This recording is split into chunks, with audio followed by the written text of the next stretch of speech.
Alors ce matin, mon message est inspiré, enfin comment je vais dire ça? Ouais, je pense que oui, non, il faut être honnête. L'actualité m'a fait changer de message. J'avais quelque chose à cœur de partager. Et puis l'actualité, notamment, vous savez, le meurtre, l'assassinat de cette professeure d'espagnol, m'a vraiment interpellé. Alors pour diverses raisons, il y aurait tellement de choses à dire dessus, mais je vais peut-être aborder une raison qui m'a interpellé, qui, je pense, vous pensez pas à cette raison-là. Mais c'est bien, comme ça. Ok. En tout cas, ça m'a vraiment interpellé. Ce qui m'a surtout interpellé dans cette histoire, alors il y aurait beaucoup de choses à dire, évidemment. Hein, évidemment. On n'est pas là pour refaire ni l'histoire, ni quoi que ce soit. On n'est pas là pour juger, enfin, tout ça, ça ne nous intéresse pas. D'accord? Mais une des choses qui m'a interpellé, je vous avoue, je regarde mes notes et puis je biffe plein de choses parce que j'avais prévu de dire plein de choses et je me dis non, finalement, ça vaut pas le coup parce que sinon ça va vous faire partir dans des pensées. Vous savez, parce qu'on a des choses à dire sur cette histoire. Je pense que tous on est quand même bouleversés. On pourrait parler de la sécurité de nos enfants, on pourrait parler de notre sécurité à nous finalement, on n'est plus, on pourrait parler de notre rôle à nous en tant que chrétiens finalement. C'est une des choses qui m'interpelle aussi. Est-ce qu'on peut faire quelque chose contre toutes ces scènes de violence qui se multiplient, qui sont de plus en plus fréquentes. Enfin, tellement de choses qu'on pourrait dire. En tout cas, une des choses qui m'a vraiment interpellé, c'est le traitement de l'information au niveau des médias. Ça m'a vraiment interpellé. Là encore, pour diverses raisons. Là encore, on pourrait aborder la chose sous différents points. D'accord? Mais j'ai été interloqué dès les premiers témoignages de ce que ce jeune homme a dit. Alors, si vous connaissez un peu l'histoire, en tout cas ce qu'on nous en relate, ce que les témoignages semblent dire, c'est que ce jeune homme a agi avec un sang-froid assez effrayant. En tout cas, il a fermé la classe, d'après ce qu'on nous dit, j'y étais pas, mais c'est ce que j'ai entendu. Il a fermé la classe, il a pris son arme qui était dissimulée, il a pris le couteau et il a frappé cette professeure. Mais ce qu'on nous raconte après, c'est que dès qu'il a frappé, il était comme pétrifié, sidéré. Comme si, en tout cas c'est ce qu'on nous dit, c'est ce que les témoignages nous disent, comme si il était spectateur lui-même de quelque chose qu'il venait de faire. Et ce qui m'intéresse ici, c'est que les premiers mots qu'il a dit lui-même, et je les ai écrits, donc je les répétais parce que c'est ce que la presse nous dit en tout cas, il a dit « je suis possédé ». Il a dit « j'ai entendu ou j'entends une voix me parler ». Ok? D'accord? Ensuite, il a dit qu'il a été poussé par cette voix qui est un être. Et là, je fais attention parce que c'est pas moi qui l'ai dit. Il a dit « c'est un être manipulateur qui m'a poussé à commettre cet assassinat la veille du drame ». Vous entendez? Il a dit « c'est un être manipulateur et égoïste qui l'a poussé à commettre cet assassinat ». Voilà les propres mots de ce jeune homme. Ce jeune homme lui-même dit « je suis possédé ». D'accord? J'entends des voix me parler. J'ai été poussé par un être manipulateur qui m'a demandé de faire ou de commettre cet assassinat. Alors évidemment, on peut condamner ce jeune homme. S'il avait dit que c'était sa mère ou son père qui avait fait, on aurait pu condamner sa mère ou son père. Mais on ne peut pas condamner cet être qui l'aurait poussé à commettre cet assassinat. On est d'accord? Ok? Alors ce qui m'intéresse ici, c'est que à l'écoute de ces déclarations, tous les spécialistes, et là on peut mettre des guillemets, enfin ils sont spécialistes, on ne va pas le leur enlever, tous tous les spécialistes à la télé sont quasi unanimes, même si tous disent, bon, on va quand même attendre les résultats de l'enquête, etc., etc. Tous ont déjà posé un diagnostic sur ce jeune homme. Et tous disent qu'il est malade dans sa tête. D'accord? Tous considèrent qu'il doit être schizophrène ou quelque chose comme ça, en tout cas.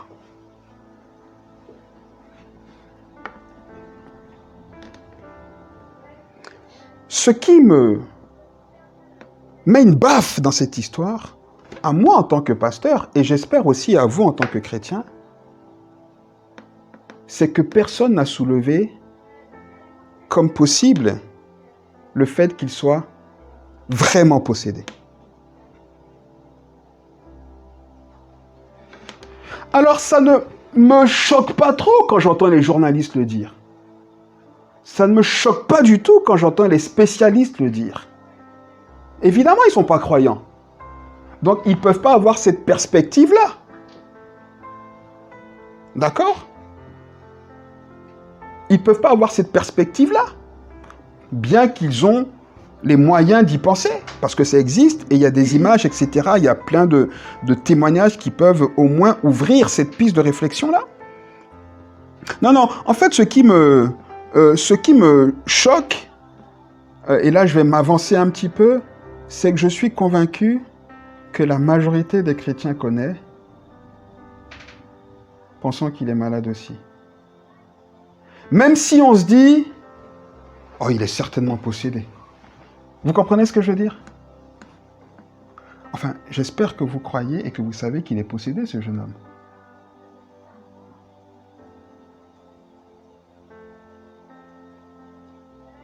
Ok. Tu peux descendre, s'il te plaît, sur rien n'est impossible, s'il te plaît. Vas-y. Ok. Alors, reviens sur la première. Pour toi, je peux tout accomplir, je peux vraiment tout, car c'est toi qui me rends fort. Non, rien n'est impossible. On va en parler tout à l'heure, mais qui croit vraiment qu'à Dieu, rien n'est impossible? En fait, c'est très bien de lever la main. Et je le souligne, on va en reparler tout à l'heure. Ok, on continue? J'aime bien cette diapo, et ça m'a interpellé alors qu'on chantait, parce que je me suis dit, ah tiens, c'est exactement ce que j'aimerais relever ce matin. Là, ici, cette diapo dit, je vivrai non par ce que je vois. Je vivrai non par ce que je ressens. Je le sais, tu es là près de moi, je le sais, tu peux tout accomplir. Donc en fait, on est en train de dire, je vivrai non parce que je vois, non parce que je ressens, mais je vivrai par la foi. D'ailleurs, je crois que c'est dit après, hein, il me semble, dans la chanson. N'est-ce pas? Vas-y. Ça, on le dit ou pas? Oui, voilà, oui, je vis par la foi. Non, rien n'est impossible. Et regardez ce qu'il dit. Il dit, par toi, les yeux sont ouverts, les liens sont brisés. Amen, amen. Tout le monde le croit, n'est-ce pas? Évidemment, je vais vous dire que tout le monde ne le croit pas. Et c'est ce que je crois. Je crois qu'on ne le croit pas. Je crois qu'on le sait. Comme je le dis souvent. En fait, ce qui est terrible avec ça, c'est que si on ne le croit pas, et vous comprendrez tout de suite dans 2 minutes pourquoi je dis ça, si nous, on ne croit pas en l'action du diable, c'est-à-dire que si on ne le croit pas vraiment, c'est une catastrophe.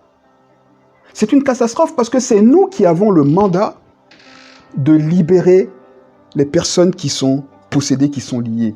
Aucun spécialiste, psychiatre ou quoi que ce soit n'est capable de le faire. Aucun. Aucun. Mais le plus petit dans le royaume des cieux que nous sommes a l'autorité pour le faire. Et si on ne le fait pas, non seulement on est carrément inutile, vous comprenez? Ça veut dire que ce jeune homme là-bas, personne ne pensera à dire, mais peut-être qu'il faudrait qu'on aille dans une église. C'est ça, en fait, qui m'afflige. Personne ne proposera, ne dira, mais peut-être qu'il faut qu'on envoie ce jeune homme-là voir un homme de Dieu. C'est-à-dire qu'on est inutile, ça veut dire qu'on n'a pas de reconnaissance. Et quand je me demande, quand je vois ça, je me demande, mais qu'est-ce qu'on a fait de cette affirmation, de cette déclaration de Jésus quand il a dit « Vous êtes le sel de la terre ». Il a dit, mais qu'est-ce qu'on en fait? Il n'a pas dit « Vous serez le sel de la terre tant que vous ferez aussi, vous faites ». Il dit « Vous êtes le sel de la terre ». Vous êtes la lumière de ce monde. Et je me demande, mais où est-ce qu'on illumine? Où est-ce qu'on brille?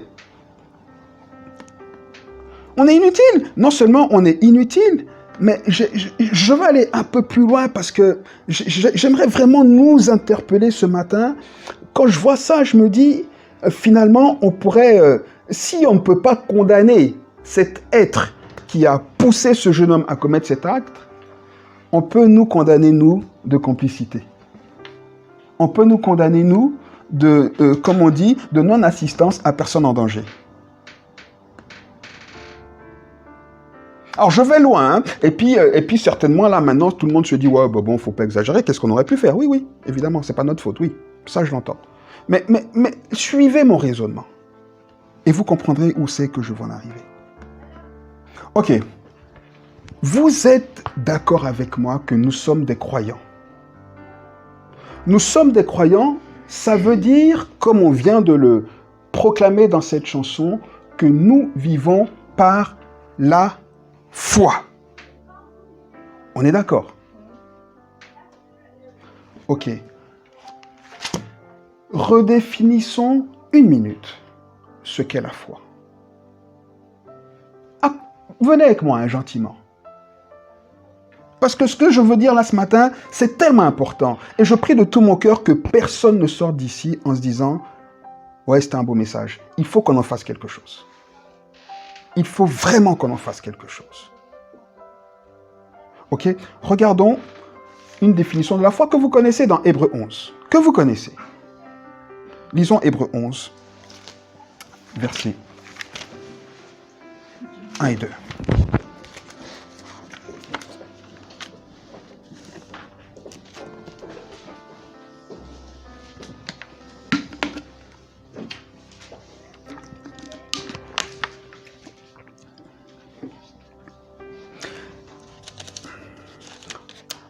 À la limite, c'est le genre de passage pour lesquels on n'aurait même pas besoin de prendre nos Bibles. Mais prenons quand même nos Bibles. On doit les connaître par cœur, ces passages-là.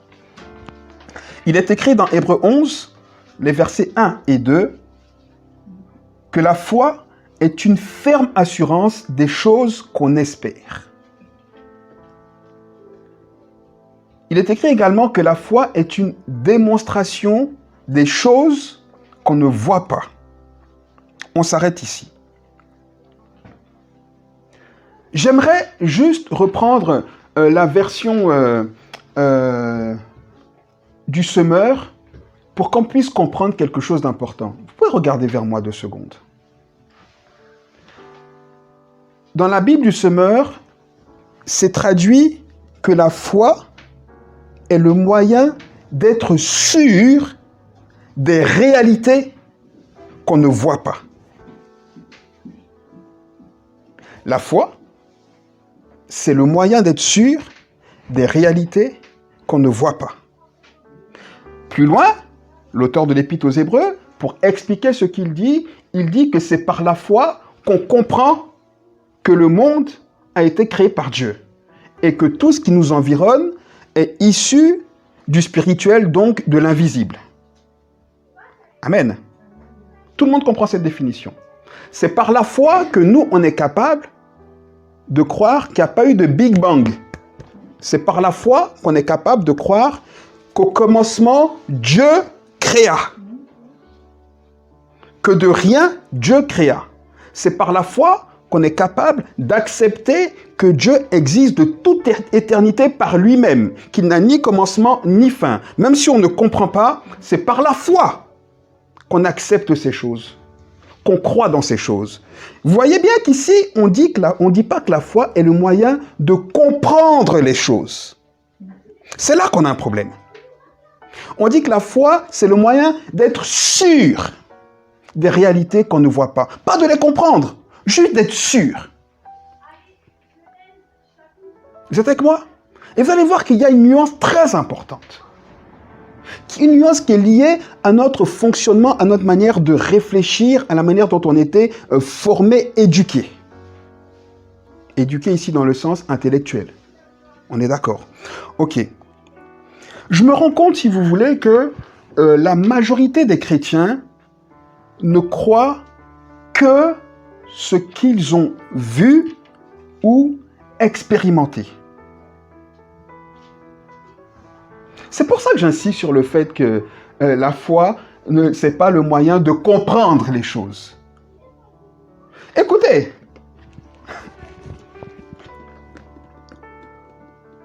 Seigneur, aide-moi ce matin.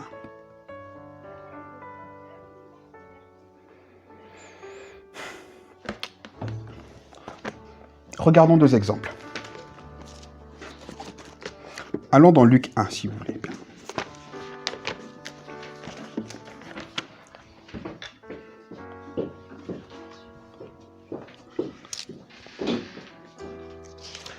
Vous savez, on vient de dire qu'on croit que rien n'est impossible à Dieu.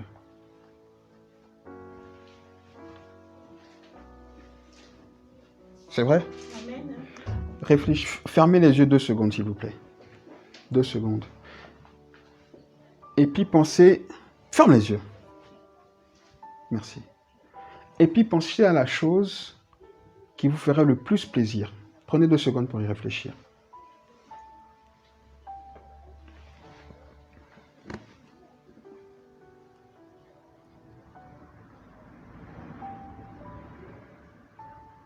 Vous l'avez? Oui? Non? Oui? Ok. Si vous l'avez, vous pouvez revenir avec moi.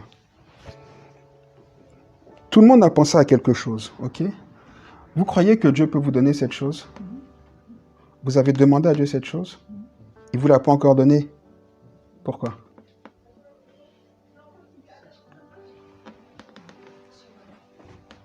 Ça dépend.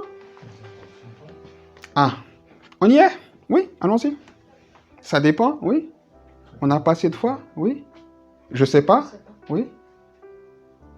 Je disais, ça viendra en son temps. Ça viendra en son temps. Quand Dieu le décidera. Quand Dieu le décidera. Ok. Ok. Ok. Tout. Il le décide. Ah! On y est. Je savais qu'on allait aller vers là. Je savais. Vous savez que toutes ces déclarations-là sont des preuves de manque de foi. Je vais vous dire pourquoi. Parce que Jacques dit, il dit, s'il te manque ou si tu veux de la sagesse, le principe est là. Si tu veux quelque chose, demande-le à Dieu. Demande-le à Dieu comment? Sans douter. C'est ce qu'il dit. Il dit, car celui qui doute est semblable aux vagues de la mer. C'est un homme ou une femme irrésolu, inconstant, inconstante. Et il rajoute que cette personne ou qu'une personne comme ça n'espère même pas recevoir quoi que ce soit de Dieu. Alors, j'aime le mot foi parce que le mot foi nous dérange toujours. Et c'est un mot qui est tellement incompatible à notre état d'adulte. Bon, pour les adultes. Hein. Mais même aujourd'hui, les enfants, il faut vraiment être un petit enfant pour avoir la foi comme Dieu dit qu'on doit avoir la foi. C'est pour ça que Jésus dit la foi comme les enfants. Écoutez, moi j'entends mon fils, Joshua. Ah tiens papa, il faudrait quand même que tu fasses ça, que tu changes ci, que tu achètes ça. L'enfant, il se demande même pas si son papa, il peut. Il se demande même pas si son papa, il aurait envie. Il se demande pas, il dit, tu es le papa, il y a ça dont j'ai besoin. Il me dit toujours, papa, il faut que tu fasses. Et lui, il attend que je le fasse. Joshua, il dit pas, mais papa, il le fera en son temps, s'il a envie. Papa, il dit pas, mais je sais pas pourquoi il dit pas, mais pourquoi papa, je sais pas pourquoi il ferait pas. Vous comprenez? Il dit pas toutes ces choses-là. Lui, dans son entendement d'enfant, si j'ai besoin, papa doit me donner. Et il attend que je lui donne. Ou maman, hein. Est-ce que vous comprenez ce que je veux dire? Le problème, je vais revenir sur ces exemples-là. Mais cette femme qui avait la perte de sang, qui était pareille que nous. Bon, moi je suis cette femme qui avait la perte de sang. J'ai entendu parler de Jésus. Jésus guérit. Il aime les gens. Il est venu pour sauver. Cette femme n'avait pas les évangiles. Nous, on a les évangiles. On connaît mieux Jésus qu'elle a pu le connaître, bien qu'elle en était contemporaine. Mais on a plus la profondeur de qui était Jésus que cette femme pouvait en avoir la compréhension. Vous comprenez ce que je veux dire? Elle ne s'est pas levée de chez elle en disant « Ah, Jésus est là, il faut que j'y aille. Je veux qu'il me guérisse. » Ça, elle se l'est dit. Mais c'est pas dit « Ah. » Enfin, je ne sais pas, hein. Peut-être, je ne sais pas. En tout cas, ce n'est pas ce que le texte dit. Je ne pense pas qu'elle se soit dit « Bon, ça dépend peut-être de son état d'esprit, de mon état d'esprit, du jour. » Enfin, ça dépend, hein, je ne sais pas, hein, c'est moi qui rajoute ça. Je ne pense pas qu'elle s'est dit « Ça dépend. » Je ne pense pas qu'elle s'est dit, bon, elle ne pouvait pas se dire, je ne sais pas pour qui ne m'a pas guéri, parce que ce n'est pas arrivé. Donc, ça, on met de côté. Mais je ne pense pas qu'elle s'est dit, bon, s'il ne me guérit pas aujourd'hui, il le fera en son temps.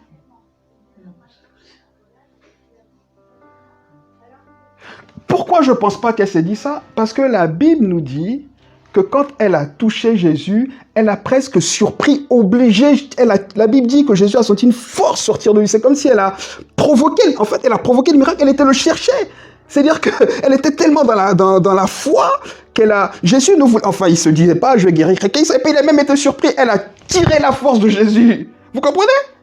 Elle a tiré la force. C'est pour ça que Jésus a dit, attendez. Il y a un truc qui se passe là. J'ai senti une force sortir de moi. Il y a quelqu'un qui est venu me chercher avec une foi puissante.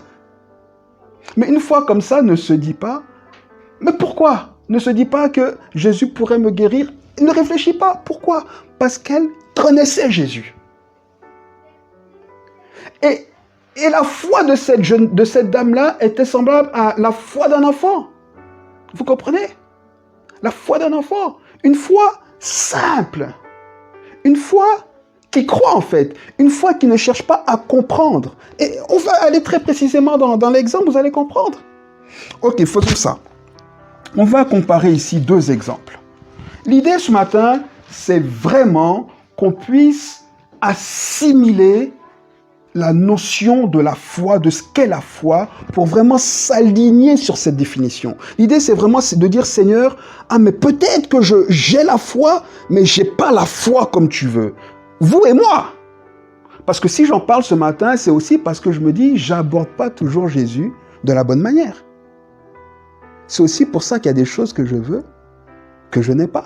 Il y a toutes les choses qu'on veut, vous et moi, qu'on veut ou qu'on aimerait, et qu'on va demander à Dieu en disant, bon ben ça vraiment, je ne sais pas s'il va vouloir parce que moi-même, bon, je le veux comme... Vous comprenez? Je ne parle pas de ces histoires-là. Il y a des choses, on y va, c'est comme un enfant qui va demander quelque chose à son parent, qui dit, bon, ouais, je suis sûr qu'il n'achètera pas, je suis sûr qu'il ne me le donnera pas, mais je tente. Et s'il donne, il va donner. Je ne parle pas de ces choses-là. Il y a des choses que Dieu, j'allais dire, nous doit, en guillemets. C'est son devoir de nous donner parce que c'est notre Père. Et quand ces choses-là sont là face à nous, on n'a pas besoin de comprendre, de calculer, mais est-ce qu'il va nous donner, est-ce qu'il veut, est-ce que pas, est-ce que c'est le bon moment, est-ce que c'est pas... Non, c'est notre papa. On va, papa, j'ai besoin. C'est sur ça que j'aimerais attirer votre attention ce matin. Ok.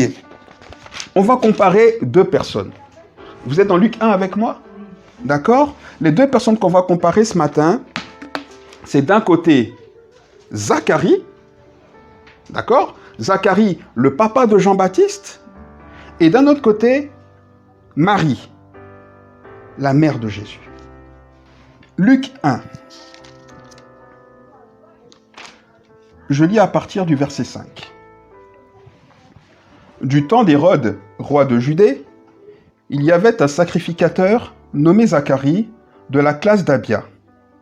Sa femme était d'entre les filles d'Aaron et s'appelait Élisabeth.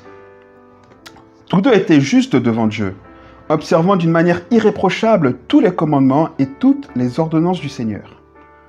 Ils n'avaient point d'enfants, parce qu'Élisabeth était stérile. Ils étaient l'un et l'autre avancés en âge.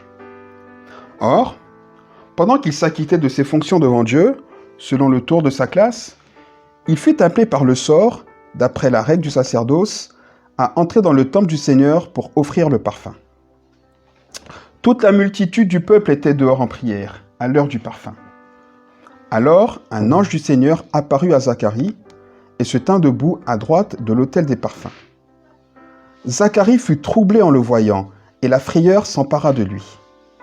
Mais l'ange lui dit, « Ne crains point, Zacharie, car ta prière a été exaucée. Ta femme Élisabeth t'enfantera un fils, et tu lui donneras le nom de Jean. Il sera pour toi un sujet de joie et d'allégresse, et plusieurs se réjouiront de sa naissance. Car il sera grand devant le Seigneur. Il ne boira ni vin, ni liqueur enivrante, et il sera rempli de l'Esprit Saint dès le sein de sa mère. Il ramènera plusieurs des fils d'Israël au Seigneur, leur Dieu.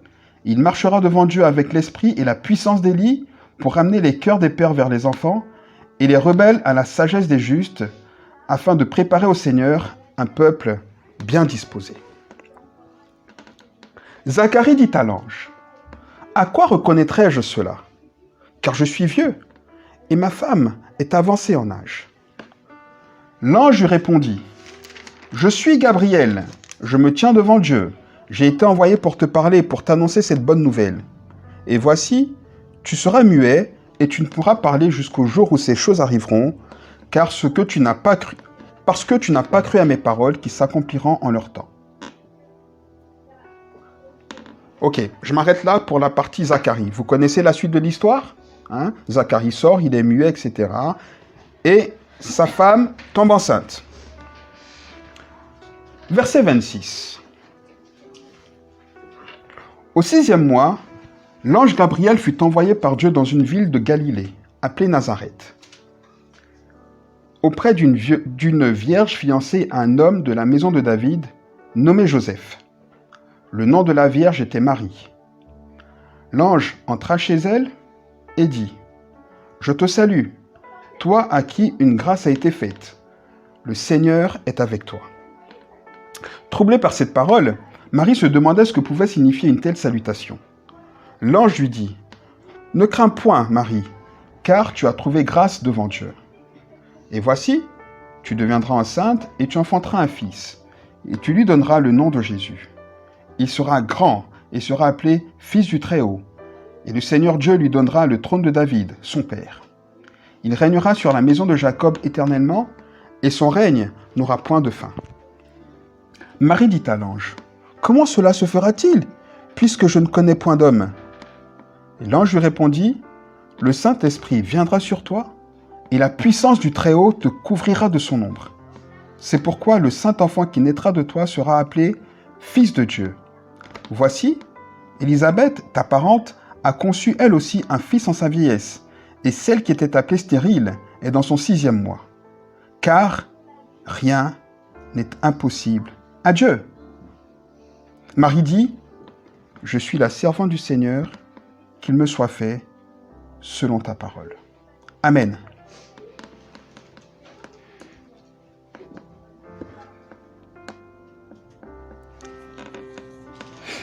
Je pense que tout le monde connaît ces deux histoires. D'accord? C'est intéressant de les comparer. D'un côté, on a Zacharie. Ce qu'on sait de Zacharie, ce que la Bible nous en dit, c'est que c'était un prêtre, un sacrificateur. On sait que les sacrificateurs avaient de bonnes formations. On sait qu'ils étaient très bien formés. D'accord? Ils étaient formés aussi bien spirituellement qu'intellectuellement. Donc c'était des personnes qui avaient une forte connaissance, un bon bagage intellectuel. Zacharie, la Bible nous dit autre chose à son sujet. La Bible nous dit qu'il était avancé en âge. Donc on peut se dire, en tout cas pas qu'on peut se dire, c'est clairement établi ici que Zacharie était un prêtre d'un certain âge. Donc c'est quelqu'un qui avait déjà de l'expérience. Vous êtes avec moi? Zacharie avait de l'expérience. C'était un prêtre qui avait de l'expérience. Autre chose qu'on sait de Zacharie, on sait qu'il était juste devant Dieu.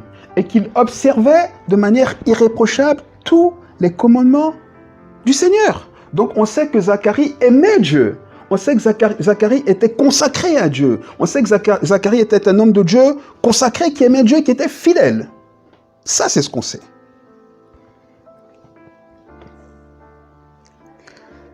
Une autre chose que la Bible ne dit pas, mais qui apparaît comme évidente, c'est que Zacharie connaissait très bien les textes.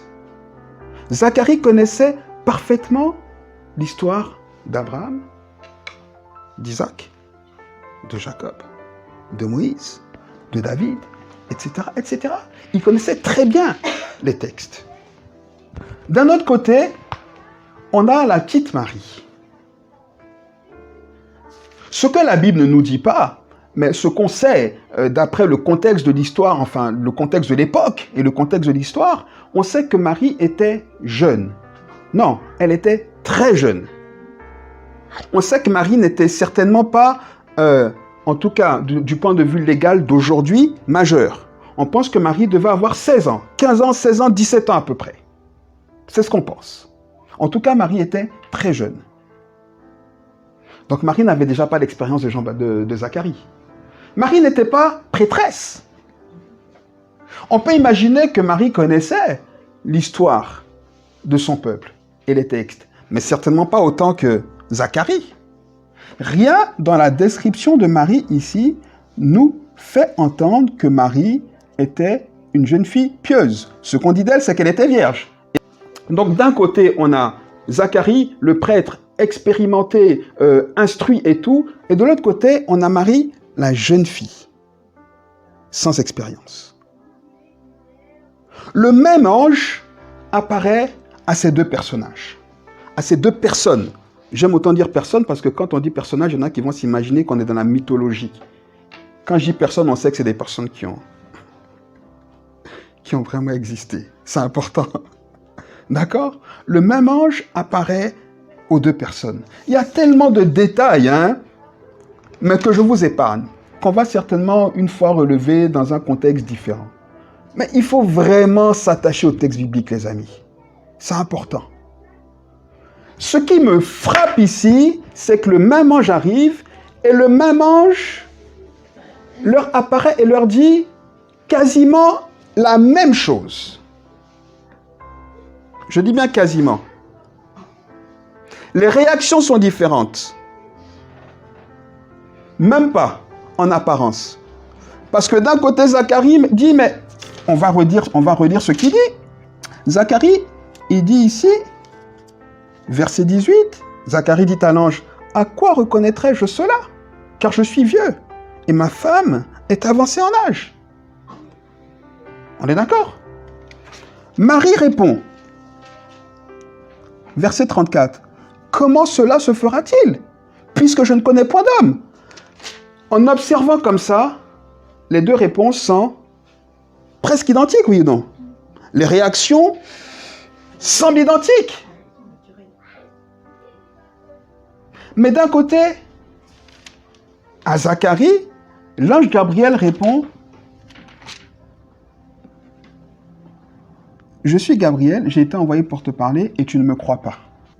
Alors tu seras muet, car tu n'as pas cru à mes paroles. » Mais il ne dit pas ça à Marie. À Marie, il dit, car rien n'est impossible à Dieu. Voici ta parente a elle aussi conçue. Et voilà, et rien n'est impossible à Dieu. Et j'ai toujours été, moi, frappé, fasciné, intéressé, interpellé par la réaction de l'ange Gabriel face à ces deux réactions qui, de mon point de vue, sont semblables. Une autre chose qui me frappe, on va prendre un peu plus de temps ici sur Zacharie, une chose qui me frappe chez Zacharie se trouve ici au verset 13. Et quand on comprend ça, on comprend que la réaction de Zacharie commence à devenir un peu plus compréhensible du point de vue de Gabriel. Zacharie, quand il arrive, l'ange, quand il arrive à Zacharie, verset 13, il lui dit, « Ne crains point », évidemment, parce que aussi bien Zacharie et Marie sont troublés. Sauf que le texte souligne ici, je ne vais pas m'étaler dessus, mais ça m'a quand même interpellé, que Zacharie a eu peur. Marie n'a pas eu peur. Ok, je vous le donne pour que vous puissiez un peu travailler dessus. D'accord? Allez réfléchir, allez vous demander pourquoi Zacharie a eu peur, alors que Marie n'a pas eu peur. Et quand moi, j'ai regardé un petit peu ce petit mot, il a eu peur, c'est dit, la frayeur s'empara de lui dans ma version. J'ai été regarder toutes les apparitions de l'ange de l'Éternel ou de Dieu dans la Bible, et je n'ai vu nulle part que quelqu'un, dans la présence de Dieu, a eu peur. Ils ont été troublés, oui. Et ceux dont on dit ils ont été effrayés, ils ont eu peur, c'est quand ils se sont rendus compte qu'ils étaient face à l'Éternel, et ils ont eu peur parce qu'ils avaient vu l'Éternel face à face, ils avaient eu peur que Dieu les punisse parce qu'ils les avaient regardés face à face, parce que la loi disait que celui qui voit Dieu en face meurt. Donc c'est pas la présence de Dieu qui leur avait fait peur, c'est le fait d'avoir vu Dieu face à face. Mais ici, Zacharie est le seul qui, dans la présence de Dieu, est saisi de crainte. Ça m'a interpellé, je me suis dit, mais pourquoi il a peur lui ? Alors évidemment, si Dieu nous apparaît, on peut être troublé, évidemment. On peut se dire, ouais, mais ouais, oui, on peut être... Vous comprenez? C'était le cas de Marie, c'était le cas de tous. Mais il a eu peur. Ça nous dit quelque chose de Zacharie. Hein.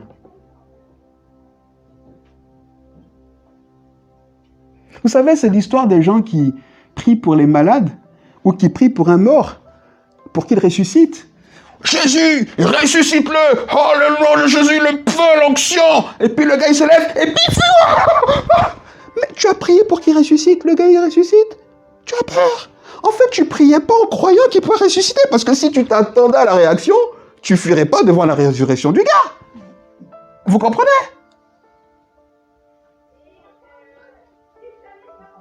Non, ça, c'est vraiment les... Comment je vais dire ça? Les contradictions de l'homme.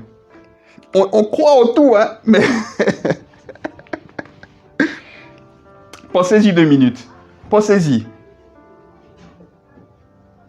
Pensez-y. On se retrouve là, aux obsèques de quelqu'un. Mettez-vous dans cette pensée-là. D'un coup, bon, comme c'est moi l'homme de foi, je vais dire c'est moi. D'un coup, le Saint-Esprit me parle. Il me dit, va prier pour le mort, je vais le ressusciter. Moi, j'obéis, je me lève. Je dis, bon, tous les chrétiens ici, là, priez avec moi. Bon, déjà, il y a 3/4 qui va dire, t'es complètement fou, me mêle pas à ton histoire là, j'ai rien à voir, tu vois pas que le gars il est mort, moi je prie pas, non, mais moi je m'associe pas à ça. Oui ou non? Soyons honnêtes.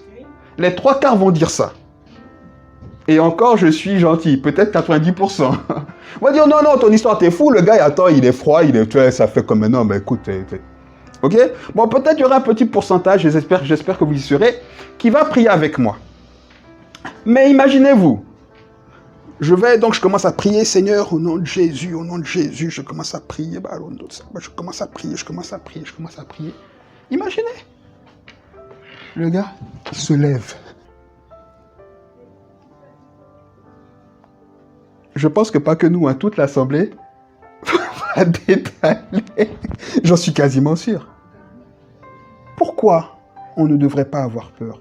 Parce que quand Dieu est là, la présence de Dieu, et quand Dieu agit, qu'on est connecté à la présence de Dieu, on est dans une telle assurance que quoi qu'il arrive, on peut être surpris, on peut être troublé, mais on ne peut pas avoir peur, parce que la présence de Dieu est au-delà de toute peur.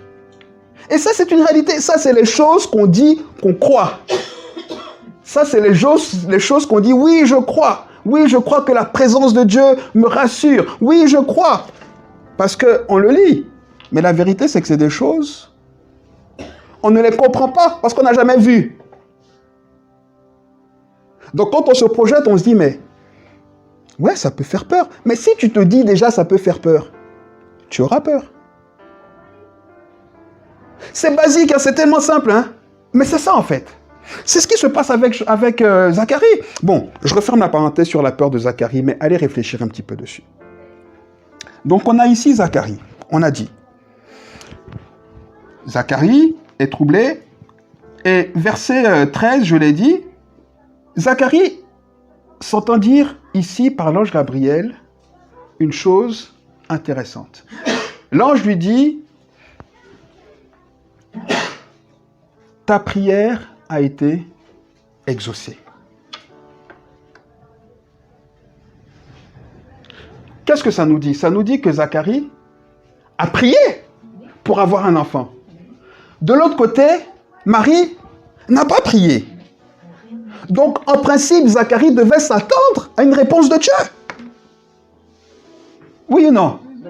En principe, il devait s'attendre, ce qui n'est pas le cas de Marie. Donc, en principe, quand Zacharie a vu l'ange, il aurait dû se dire, il aurait même déjà dû se dire, pourquoi? Parce que Zacharie connaissait les histoires des anciens. Il les connaissait, ces histoires-là. Ok? Donc, Zacharie aurait dû se dire, à partir du moment où il a vu que c'était l'ange de l'Éternel, il aurait dû se dire, ah, il y a un truc merveilleux qui va se passer dans ma vie, là. Parce que quand même, Dieu ne nous apparaît pas pour rien. On est d'accord? Mais Zacharie face à l'ange de l'Éternel et Zacharie face à cette prophétie mais merveilleuse. Regardez ce que l'ange dit. Il dit, ta prière est exaucée. Ensuite, il dit, l'enfant qui naîtra d'Élisabeth, qui sera ton enfant, regardez ce qu'il dit, il sera pour toi un sujet de joie. Il dit, il sera pour... Si seulement, à chaque naissance de mes enfants, l'ange était venu pour me dire, il sera un sujet de joie. Elle sera là. Il sera... Je me réjouirai. Alléluia. Enfin, je ne sais pas vous.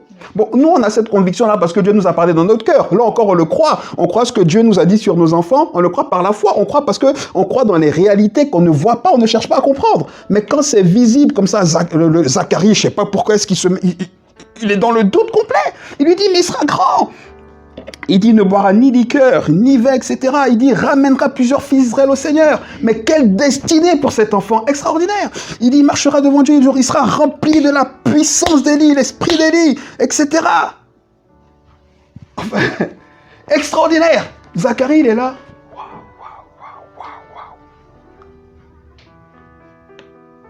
Et quand l'ange finit, il dit, ok, je comprends, hein, mais bon, tu vas bien. Moi, je suis vieux, là. Je ne sais pas si vous vous rendez compte. Dieu apparaît à Zacharie, il lui fait des prophéties extraordinaires. Zacharie qui savait que Abraham et Sarah avaient enfanté dans leur vieillesse, etc., etc. Il voit Dieu, il sait que c'est l'ange de l'Éternel, et tout ce qu'il trouve à dire, ok, mais bon, tu vas bien. Ça fait longtemps que j'ai attendu, etc. Comment on va y arriver? Tu vas bien, je suis vieux, tu vois que ma femme, elle est déjà vieille. Bah bon, ça fait un moment qu'on a prié, même cette prière, moi, j'avais déjà oublié. C'est maintenant que tu viens répondre, mais c'était pas le temps, il fallait venir il y a 20 ans. Mais tous les raisonnements qu'on a ici, là, c'est le prototype de Zacharie. Oui, mais ça peut faire peur, tu vois bien. Tu vois, je suis pas prêt, là. Moi, je suis plus prêt. Écoute, on sait pas quel âge il a. Écoute, moi, j'ai 80 ans, je t'imagine, maintenant, j'ai plus la force pour courir après un enfant. Non, mais Dieu, il va faire comment? Mais toutes nos questions, là.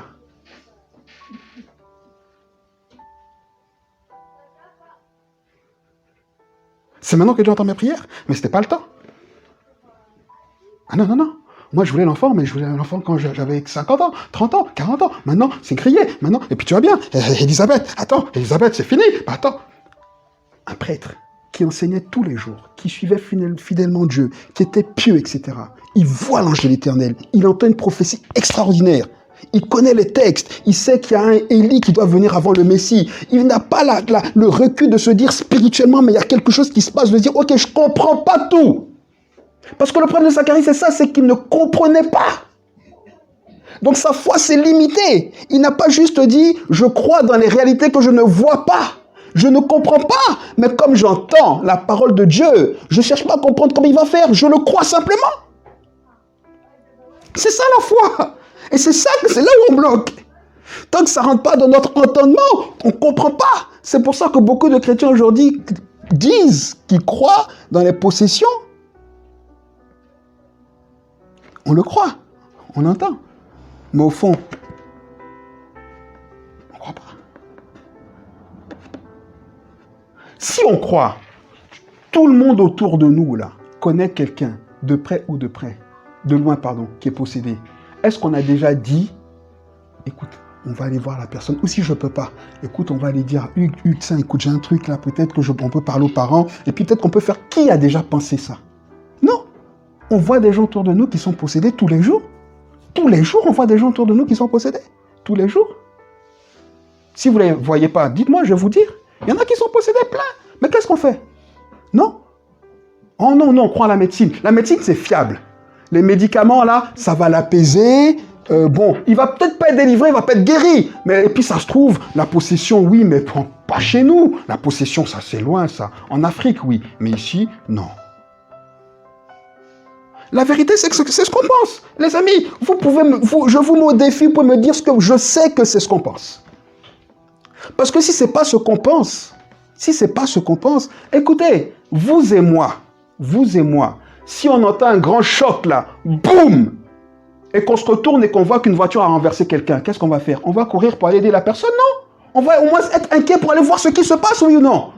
On n'a pas besoin de nous dire, parce qu'on le voit, on sait que la personne a besoin, on ne cherche pas à comprendre. Donc si on voit quelqu'un qui est en danger, qui est lié par un démon, qui est martyrisé par un démon, on a besoin d'attendre l'invitation pour aller aider la personne? Non, c'est parce qu'on ne croit pas. C'est parce qu'on ne croit pas, c'est parce qu'on ne voit pas le choc. Et comme on ne voit pas, on ne croit pas. Parce que nous, pour voir, il nous faut croire. On est comme Thomas. Non, il faut que je mette mes doigts dedans. Mais n'oubliez pas qu'à Thomas, Jésus a dit, tu crois parce que tu as vu. Heureux celui qui croira sans avoir vu. Mais nous, non, on veut voir pour croire. On veut expérimenter pour voir. Alors que la Bible dit, c'est ce que Jésus dit, il faut croire pour expérimenter. C'est parce que Abraham était jugé juste parce qu'il a cru avant de voir la chose. Amen. Donc finalement, c'est pour ça qu'on tourne rond. On est là, on tourne rond, on attend Dieu, mais Dieu n'agit pas. Pourquoi? Parce qu'on veut que Dieu agisse pour croire, pour lui donner gloire. Dieu dit non, c'est pas comme ça. La foi, c'est pas comme ça. La foi, c'est d'abord tu crois. La réalité, elle n'est pas là. Tu la vois pas. Tu cherches pas à la comprendre, mais tu dis je crois parce que Dieu, tu es capable de faire. Je suis malade, j'ai un frère qui est malade, il y a ci, il y a ça, il y a telle situation. Je crois, et Dieu agit. Non. Seigneur, s'il est vraiment possédé, fais que le démon réagisse.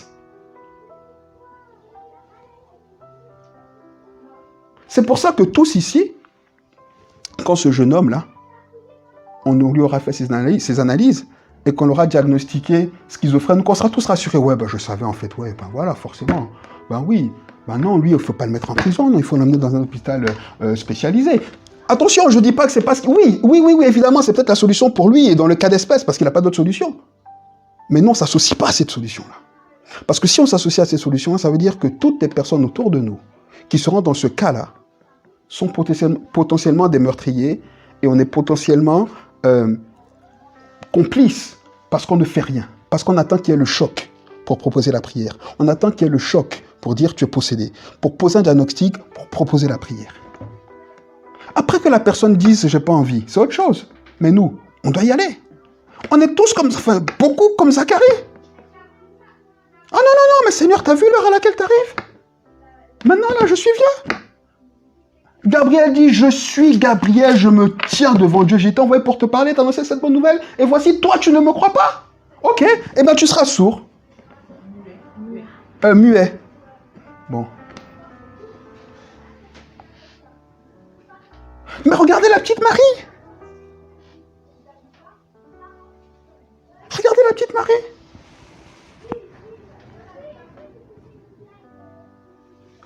Le même ange arrive.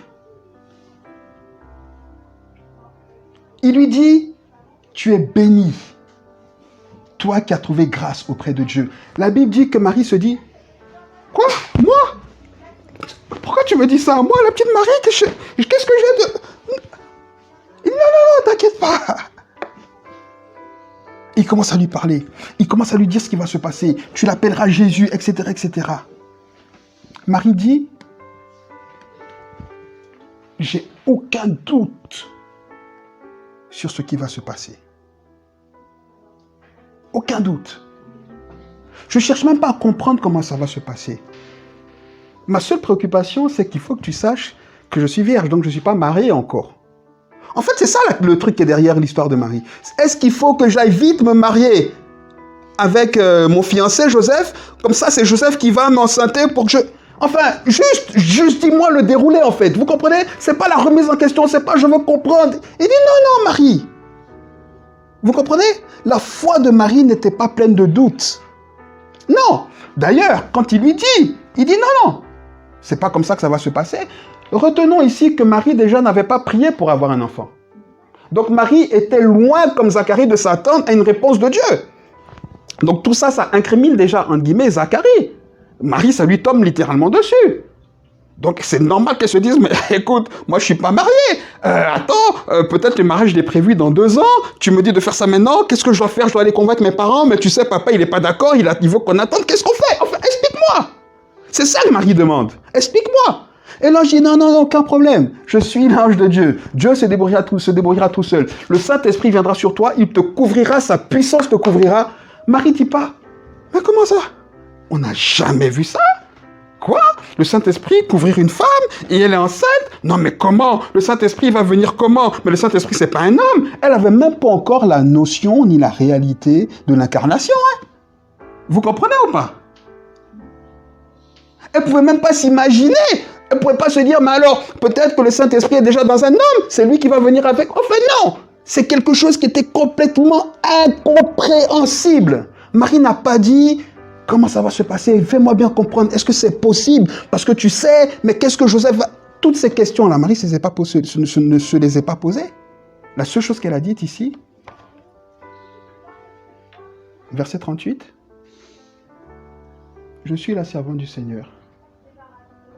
Qu'il me soit fait selon ta parole. Selon ta parole. Selon ta parole. Voilà clairement la définition de la foi telle que Dieu veut qu'on l'entende. Dieu dit, avoir la foi, c'est être sûr de réalités qu'on ne voit pas. Mais ces réalités-là, ce n'est pas des réalités qui sortent de notre imagination. La foi, ce n'est pas de dire, ok, bon, moi je crois fort que de maintenant, sur le toit de ma maison, j'y crois. Il y a une piste d'atterrissage. Ah, j'y crois, je la vois. Sur cette piste d'atterrissage, il y a un jet privé. Ah, je vais pouvoir voyager sans payer de billet d'avion. Ah, je vais aller partout. Non. C'est pas ça. La foi, c'est pas des choses qui sortent de nos désirs. Non. La foi vient de quoi? Et ce qu'on entend vient de la parole de Dieu. La foi, c'est ça. La foi, c'est ça. La foi, c'est... La science dit qu'il est schizophrène. Qui c'est qu'on veut croire? La science ou Dieu? La science dit que les gens autour de nous, là, ils sont bipolaires, ils sont ci, ils sont ça. Qu'est-ce qu'on veut croire? La science ou Dieu? Ou est-ce qu'on attend la catastrophe pour avoir la foi? Parce que c'est ça. Maintenant qu'il y a la catastrophe, nous tous les chrétiens, on va dire non, mais il est certainement possédé parce que c'est pas possible. Donc on attend qu'autour de nous, les gens qui sont dans le même cas, il y a la catastrophe pour dire que c'est vraiment le diable qui l'a... Enfin, je ne sais pas si vous comprenez ce que j'essaie de dire ce matin. Ce que j'essaie de dire, c'est qu'autour de nous, on a des situations comme ça qui attendent juste qu'on réagisse par la foi. Par la foi. Sans attendre d'avoir vu.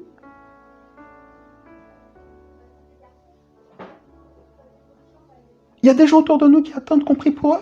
Il y a des gens autour de nous qui ont besoin d'être libérés des liens du diable. Parce que le diable, il possède encore des gens. Vous me dites oui, amen, c'est vrai. Mais qu'est-ce qu'on fait? Parce que c'est vous et nous qui sommes à côté de ces personnes, qui sommes seuls, habilités, capables d'aider ces personnes-là. Tu veux emmener ton ami, ton frère, ton beau-frère, ta belle-sœur, chez le médecin? Il est malade alors qu'il est possédé?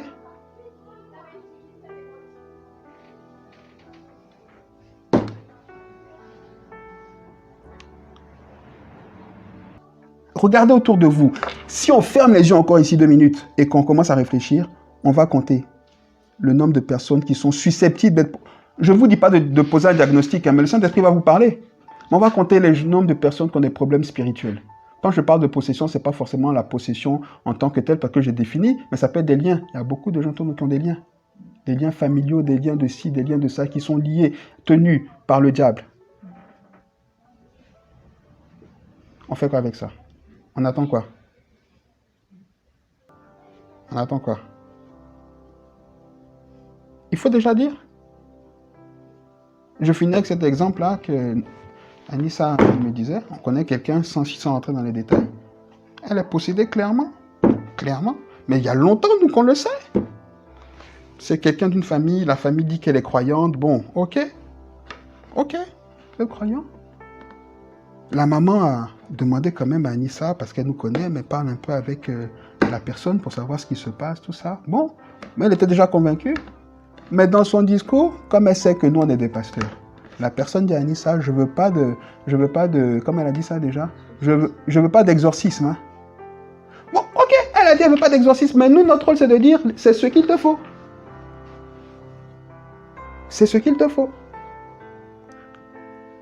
Ok, vous me dites que vous croyez qu'il y a beaucoup de personnes autour de vous qui sont liées, etc.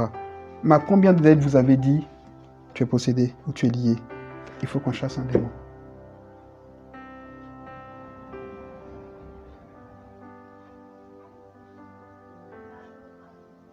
Non, on attend qu'il y ait le truc comme le choc pour dire « Ah, t'as été connu par une voiture. Ah ben, ah ouais. Ah ouais. Ah non, je m'en étais pas rendu compte. Non, sérieux? Ah, c'est une voiture qui a fait ça. Ah oui. Nous, c'est ça qu'on attend. On veut voir. »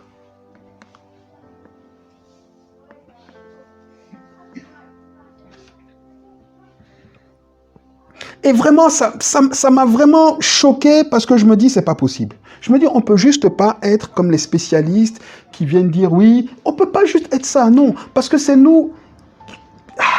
Qui d'autre a le mandat pour lutter contre le diable? Qui d'autre? Même pas pour lutter, pour chasser le diable. On n'a même pas à lutter contre lui. On lutte contre lui, nous, avec nos passions. Mais en faveur des autres qui sont liés, on n'a même pas à lutter contre lui. On a juste à le chasser. C'est ce que la Bible dit. En mon nom, vous chasserez les démons. Hein? C'est ça.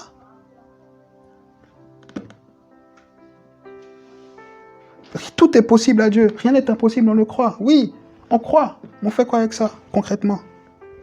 On croit que rien n'est impossible. Hein?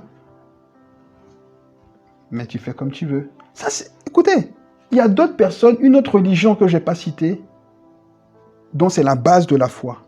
Si Dieu le veut. Vous comprenez? Nous, on n'est pas comme eux. Nous, on croit que Dieu est un bon papa. On croit que tout ce que Dieu dit dans sa parole, il veut le faire, même si on ne le comprend pas. On croit que tout ce que Dieu dit dans sa parole, il peut le faire, ce qui est dans sa parole. Il veut le faire et il peut le faire.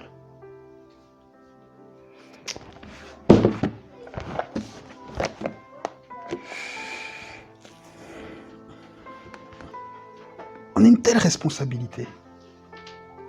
Une telle responsabilité. On pourrait éviter des catastrophes. La seule chose que je me dis, quand j'entends des drames comme ça, je me dis, Seigneur, j'espère que... Je pense à cette dame qui est décédée, je dis, Seigneur, je prie qu'un jour, quelque part, elle a entendu parler de toi. Et qu'à quelque part dans son cœur, elle s'est ouverte, ne serait-ce qu'un peu à ta... Et je peux compter sur ta grâce. Voilà ce qui me préoccupe. Mais pour ce petit-là, qui est encore vivant, qui va être condamné d'une manière ou d'une autre, soit, on ne sait pas, soit en prison, soit dans un hôpital. Quelle est la suite? Quelle est la suite? Peut-être même nous les chrétiens, on sera les premiers à crier « Justice, c'est juste, il le mérite ». Aura-t-il l'occasion d'entendre l'évangile? Peut-être qu'on va se dire « Il est fou ». À quoi beau lui annoncer l'évangile? Il entend, il ne comprend même pas. Il y a des pasteurs qui nous ont dit ça. Je me rappelle. Vous savez, en fait, je ne vous parle pas dans le vide. Hein. On avait quelqu'un qui était possédé à la maison un jour. Elle faisait une crise. Le démon était en train de réagir. On a vu, évidemment, parce qu'il y avait un aspect psychique, ok? On a vu que dans l'état actuel, parce que quand la personne est comme ça, là, le démon est tellement que des fois, elle ne peut pas t'entendre. Hein, d'accord? On a dit, bon, on connaît une psychiatre chrétienne. On a dit, on va l'appeler pour voir si elle ne peut pas lui donner un traitement pour que ça redescende, pour qu'on puisse prier pour la personne. Vous savez ce qu'elle nous a répondu, la dame? Elle dit, ah, ça y est, vous êtes dépassé. Ok, vous reconnaissez que vous êtes dépassé. En d'autres termes, vous reconnaissez que votre foi, là, elle est limitée et que vous avez besoin de la médecine. Quelqu'un qui est chrétien. Quelqu'un qui est chrétien.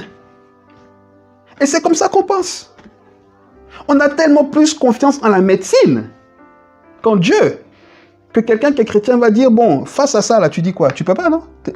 Ça y est, t'es dépassé? C'est bon? Tu reconnais que t'es dépassé? Bon, ok, on va là vers la médecine, on va faire quelque chose. Et c'est ce qu'on va se dire, non? Bon, il est bien là-bas, il va avoir un traitement, il va t'apaiser, va lui annoncer l'évangile. Non, mais écoute, tu sais, il est complètement taré, il peut pas entendre, tu sais, les démons, ils parlent, les voix, il entend des voix, est-ce qu'il peut entendre ma voix? Non.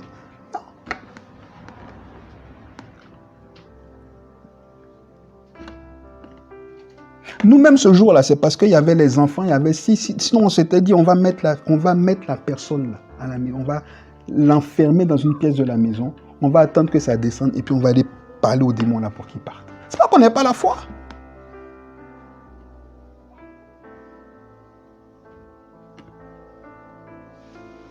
C'est pas qu'on n'ait pas la foi. Bon, écoutez. Je vous dis la vérité, j'insiste parce que je suis convaincu, parce que le Saint-Esprit me dit que tout le monde n'est pas ouvert à ce que je dis. C'est pour ça que j'insiste. Hein. Et je sais.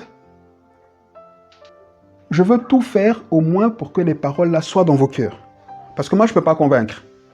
Mais je veux être le plus clair possible pour que chacun parte avec une parole dans son cœur, pour que le Saint-Esprit puisse venir maintenant justement convaincre. Le pas de foi dépasse ce qu'on comprend.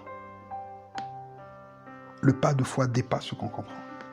Et puis, vous savez, on parle des choses qu'on ne voit pas, mais là, j'ai parlé des démons parce que c'est lié à l'actualité de ce jeune homme. Mais il y a tellement d'autres choses. Je ne vais jamais oublier cette dame que certains ici connaissent, qui est malade, qui est encore malade. J'étais la visiter un jour, mais ça m'a fait tellement mal, elle est chrétienne. J'étais la visiter un jour, on discutait comme ça, et puis comme ça, le Saint-Esprit m'a dit, je vais la guérir, prie pour elle. Comme ça. Et je savais. J'ai dit, écoute, Dieu vient de me parler. J'ai prié pour toi. Il va te guérir. Ah non, non, non. Mais tu te rends compte? Ah non, non, non. Attends, mais et je fais comment? Moi, j'ai une pension pour handicapés. Et je vis comment, moi? Le problème, c'est ça. Je parle pas simplement par rapport justement aux démons, mais les réalités. Les réalités. Des fois, on a tellement mal, comme Zacharie, on s'est dit, non, mais ça, là, Dieu peut pas faire. Vous comprenez ce que je veux dire? C'est comme ça, Zacharie. Il dit, mais t'as vu l'heure à laquelle tu arrives? Le raisonnement humain n'est pas compatible avec la foi en ce que Dieu est capable de faire. Où on raisonne, c'est pour comprendre les faits historiques, etc., pour alimenter notre foi, mais vous comprenez? Bon, écoutez, on peut rester ici jusqu'à 18h hein, si on continue. Donc je prie simplement que chacun puisse se dire, bon, les gens qui sont autour de moi, là, ils ont besoin de moi. Un médecin ne pourra pas les aider. Et qu'on ose. Qu'on se dise, bon, ben, oui, je peux peut-être au moins dire à quelqu'un, Jésus t'aime. Peut-être que ça va l'intéresser. Peut-être qu'il aura entendu. Peut-être que même s'il ne me le montre pas, il va aller chercher une Bible et puis regarder et puis que Dieu pourra le... Voilà, c'est juste ça, en fait. C'est tout ce qu'on peut faire, mais au moins qu'on le fasse. N'attendons pas, ne regardons pas des gens pour dire, mais lui, là, jamais il entendra, jamais il acceptera l'évangile. Elle, la pou, tu la connais pas, elle, l'évangile, pou. Mais si on fait ça, on condamne les gens, on est complices, les amis. Vous comprenez ce que je veux dire ou pas? Vous comprenez? Bon, Seigneur, bon, il faut que je vais m'arrêter. Seigneur, bénis-nous ensemble, bénis ta parole. Que Dieu nous aide.